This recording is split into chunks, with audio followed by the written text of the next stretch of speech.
Pain is one of our greatest teachers. In the midst of suffering, some give up, and some persevere and look for a match in a pitch-black tunnel. This was the realization for a supercar manufacturer in its infancy, solely supported by a single model offered to the public, and its incubator was consumed in a vestibule of hell. The probability of full recovery in an already cutthroat industry as building supercars was near zero, and the table that seated the greats like Ferrari, Lamborghini, Pagani, and McLaren was full. The final chapter of a childhood dream seemed near for a young Swedish CEO named Christian von Koenigsegg, but the show must go on, and it did. From the ashes arose not a proverbial phoenix, but a ghost. An apparition made of carbon and titanium and with an appetite for hydrocarbons. In 2 years, the scoffed and dismissed Koenigsegg goes from a company with an unclear future to producing the world's fastest supercar, dethroning the almighty McLaren F1. It was a chapter in history that no one could have foreshadowed. An ambitious entrepreneur with no background in motorsports or racing pedigree built not only a car, but the car of all cars. This is the story of Koenigsegg, a company that didn't get a seat at the table amongst the greats, so they just made their own table instead.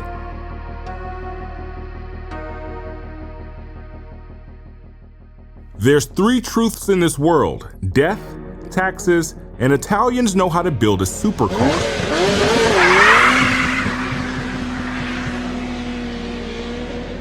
In the early 90s, the majority of supercars that you could blow your newly found inheritance on came from one place: Modena, Italy.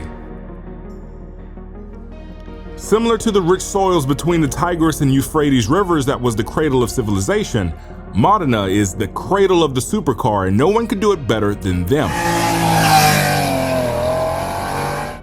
Ferrari had the F40, a 200-mile-per-hour capable twin-turbo V8 powered road car that didn't compromise any performance for comfort.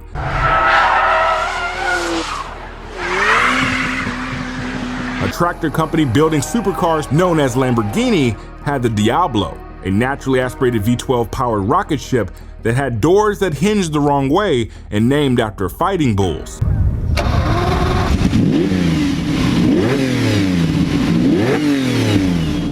While Porsche did have a supercar that was without a doubt the most advanced in the world, the Porsche 959, the 959 was more a technical marvel and engineering spectacle rather than the traditional supercar formula. Italy was the reigning champ of outlandish four-wheeled machines.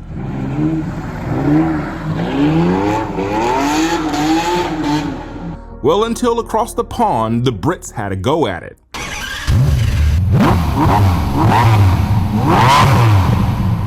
Riding the momentum of consecutive Formula One championship wins, McLaren's executives wanted to incorporate Formula One engineering into a road car devoid of compromises and purely a driver's dream under the prototype name XP1.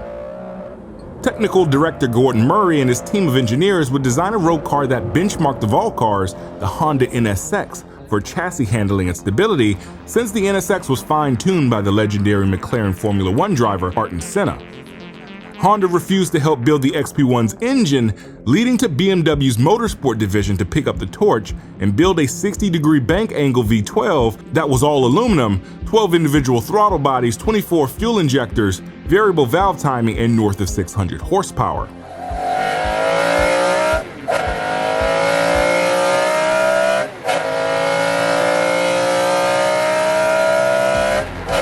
The new McLaren F1 road car had all the right boxes checked: a 6-speed manual transmission, a centerline driving position like the Grand Prix car, a featherweight carbon fiber monocoque, 16 grams of gold leaf lining the engine bay, and at release was the fastest car in the world, period. 390.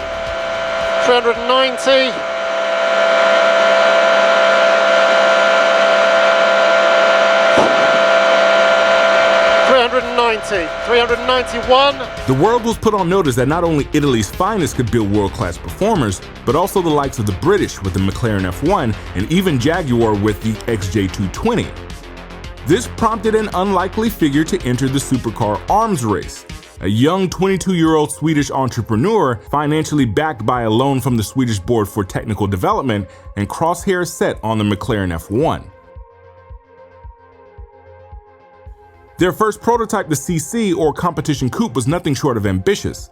A mid-engine supercar with a 600 horsepower target output, a carbon fiber monocoque chassis similar to the F1, and silhouette being the vision of one man, Mr. Koenigsegg himself. The CC prototype XP1 was developed around Audi's 4.2-liter V8 and transaxle architecture, but when Audi got word that Koenigsegg would be tuning the engines to double the factory output, they would decline to supply them with more V8s, leading to Koenigsegg briefly partnering with Motori Moderni for their flat 12 Formula 1 engine called the Subaru 1235.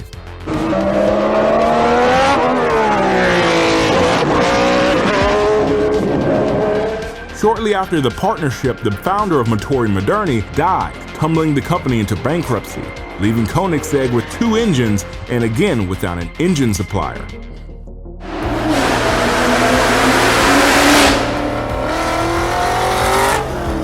The decision was made to use Ford's relatively new dual overhead cam modular V8 architecture found in their SVT Cobra, since the aluminum blocks were cast in Italy by KixEgg, who also supplied Ferrari with castings and was an extremely robust design that could be tuned without much issue. To achieve the 600 plus horsepower target, the 4.6-liter V8 was bored to 4.7 liters and accompanied by a centrifugal supercharger, which was a unique alternative to twin turbocharging. Unlike the laggy turbocharger designs of the late 90s, a centrifugal supercharger is directly connected to the crankshaft, and as RPM increases, so does the output of charged air from the compressor, giving the modular V8 a linear, predictable power band similar to a naturally aspirated engine, but the same peak output of a turbocharged engine. The pistons were forged, the connecting rods were made out of titanium. It had a dry sump lubrication, carbon fiber on the valve covers, and 655 brake horsepower to accompany the 6-speed manual transaxle. The CC prototype was now called the CC8S, the 8 indicating 8 cylinders and S for supercharge, and after 8 grueling years of development, it was ready for the hands of the public.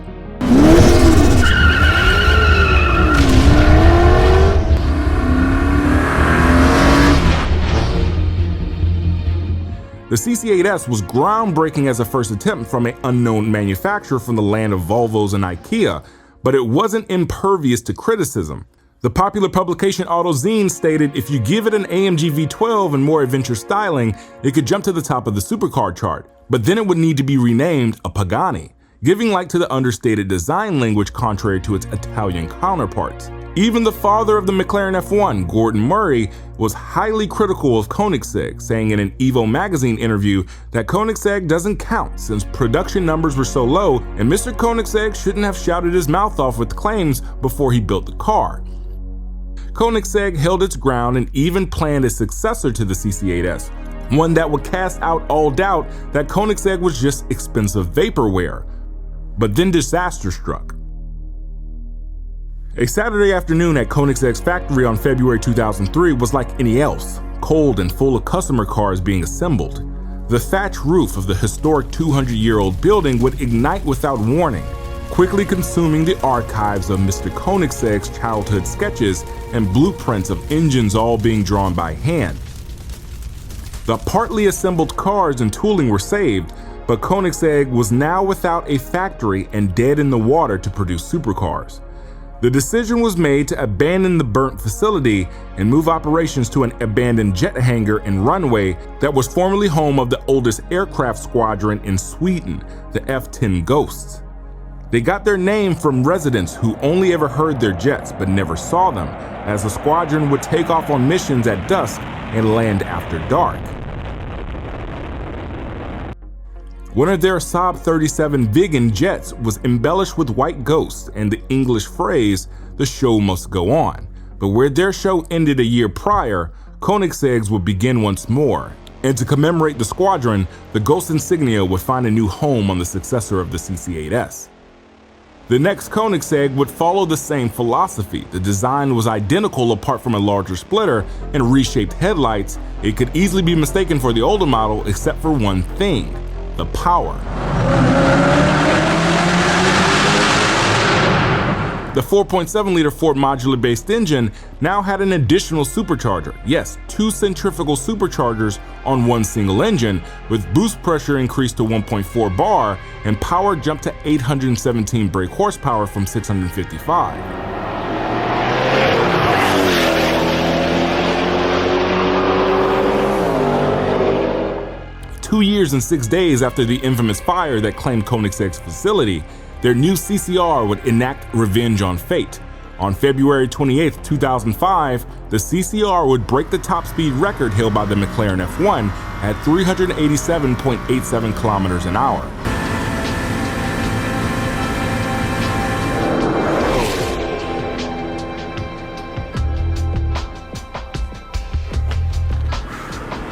The 7-year-long reign of the McLaren F1's 1998 speed record was over. The CCR was akin to a razor slicing through the air with unrivaled precision and stability. This precision is something you can replicate at home thanks to our sponsor, Hinson Shaving. Hinson Shaving started as an aerospace machine shop building parts for the International Space Station and now turned into a razor manufacturer that creates these cutting-edge razors that are safe and easy to use, free from plastic, and best of all, no subscriptions required. Their Hinson AL13 razor is manufactured using CNC mills within extreme tolerances and are all aluminum construction, free from plastic, that can make the blade vibrate and flex, which is a leading cause for irritation and razor burn. Another feature is it saves you money over time, since the Hinson AL13 has the lowest cost of ownership, ranging between $3 to $5 per year, since the only consumable is the 10-cent razor blade, and no need to buy packs and packs of disposable razors that other razor companies make a lot of profit from at your expense. Simply put, the Hinson AL13 gives people all the benefits of safety razors with the simplicity of a cartridge razor while being easy to use, cost-effective, and built with unrivaled precision. They have a plethora of 5-star reviews, and if you want the hypercar of razors, click the link in the description to receive 100 free blades when buying the Hinson AL13 using the code 337SPEED at checkout or the link in the description. And thanks again to Hinson for helping make this video possible. While Koenigsegg basked in the much-deserved success and orders for the CCR poured in, a storm was brewing in France. A French nameplate was being rebirthed, backed by the most powerful automotive conglomerate on the planet. Being in development for more than 5 years, the Bugatti Veyron was an exercise in building a machine purely for the spec sheets. Its engine was based on the Bentley Grenadier's naturally aspirated W16 engine.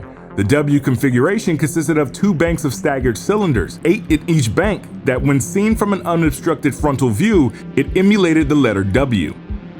In the Bentley, it made 623 brake horsepower, but in the Bugatti, it was accompanied by 2 turbochargers on each bank, 4 in total, with an output of 1,001 metric horsepower and 1,250 newton meters of torque.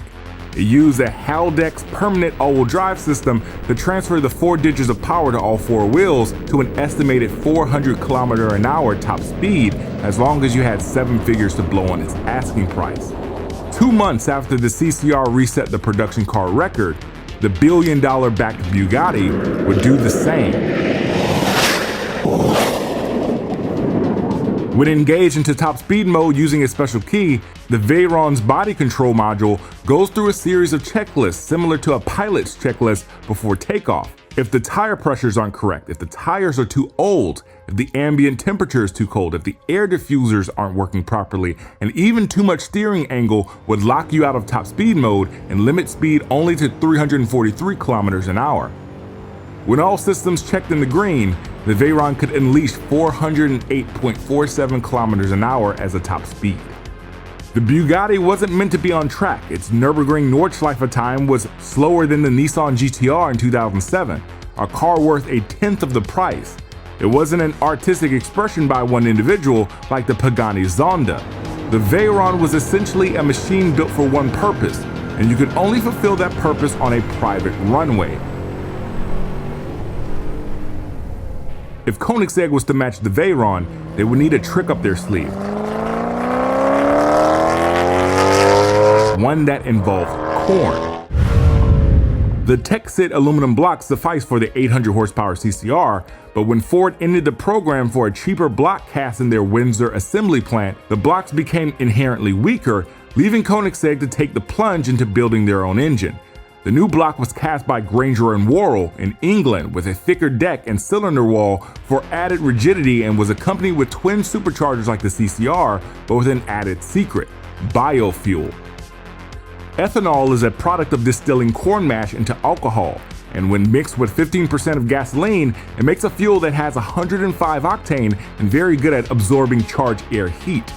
The higher octane means the fuel is more stable at higher cylinder pressures, allowing for higher static compression and more aggressive ignition timing, and its vaporization properties help cool the intake charge, making it denser with oxygen molecules, and more power is the result.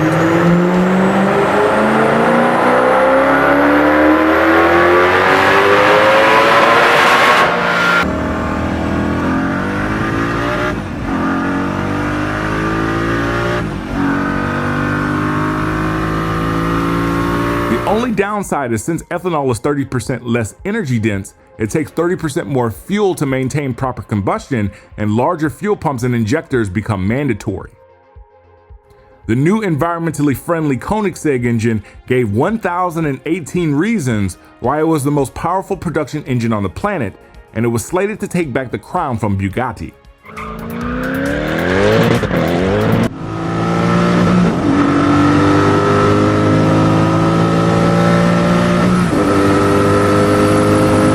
It only had one problem though. The CCXR wasn't owned by Volkswagen.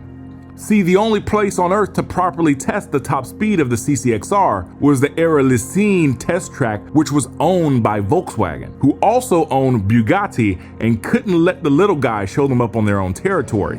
The only way to take back the record would be thinking outside of the box, and also outside of Europe.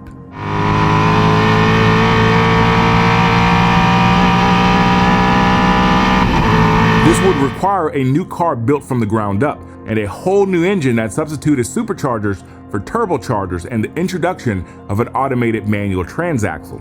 The displacement grew to 5 liters using a special purpose-built block and undersquare bore and stroke configuration for more low-end torque. The benefits of superchargers' relatively non-existent lag needed to be replicated with new turbochargers, so Koenigsegg patented a variable turbine housing that was 3D printed in stainless steel for low RPM spooling and high RPM exhaust flow to alleviate pressure concerns. Similar to the CCXR's twin supercharged engine, the maximum output is achieved on E85 biofuel, and its ECU can adapt to pure gasoline, but at the detriment of horsepower.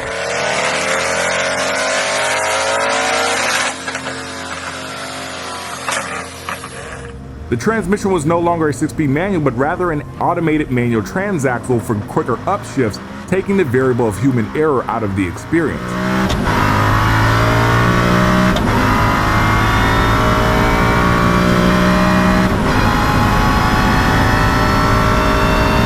It was called the Agera, and it was offered in multiple flavors. A normal Agera, if you could even call a 900 horsepower hypercar normal, an Agera R with the high-capacity fuel system allowing biofuel, the 1-to-1, a track-oriented lightweight variant with its 1,360 kilogram curb weight equal to its 1,360 metric horsepower output, giving it a 1-to-1 horsepower to kilogram ratio. The power of the 1-to-1 is a result of the Agera R's engine, but bored out even further, more aggressive camshafts, and stiffer valve springs to handle the increase in boost pressure. Last but not least, a top speed specific model, the exclusive Agera RS, taking the performance output of the 1-to-1, but with less aggressive aero and downforce, and only increasing weight over the 1-to-1 by 35 kilograms. The Agera RS was in essence the perfect candidate to take on Bugatti for a shot back at the title. On October 2017, Bugatti's successor to the Veyron, the 1,500 horsepower $3 million Chiron, would have its acceleration and braking record demolished by the Agera RS.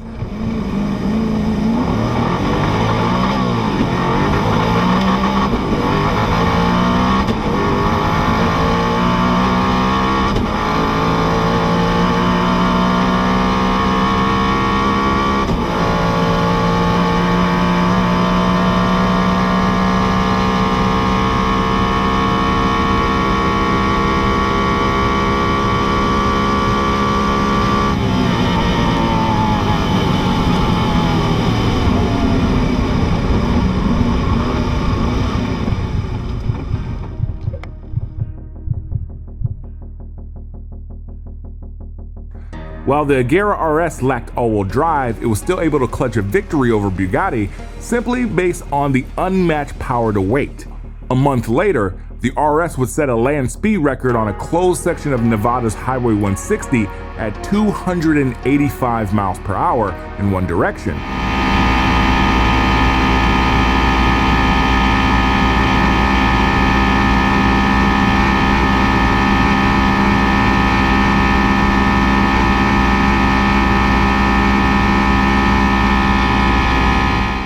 Years after the CCR took down the seemingly unbeatable McLaren F1, the Agera RS would claim victory once more against the billion-dollar-backed Bugatti, and it would take an American desert highway, some E85 biofuel, and balls of steel.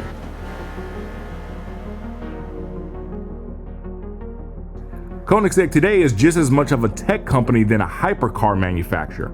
Every model introducing world's first titles and ridiculous specs for homologated road cars.